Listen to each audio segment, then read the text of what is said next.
সুজিত বোস যিনি fire minister, তিনি দমকল মন্ত্রী বলেইছেন যে এফআইআর ইনকোয়ারি ইনভেস্টিগেশন করে যেগুলো আইনের পদ্ধতি প্রক্রিয়া মাধ্যমে সেই ব্যবস্থা নেবে।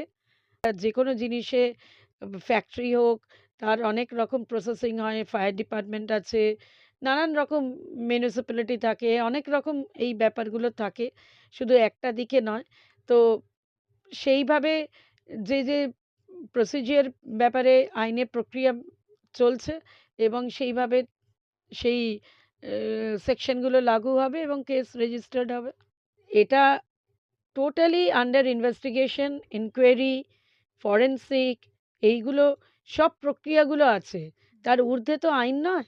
আইন এইসব নির্ধারণ করেই চলবে। আইনের কাছে সবকটা প্রমাণযোগ্য যেগুলো, সেগুলোই তুলে ধরা হবে।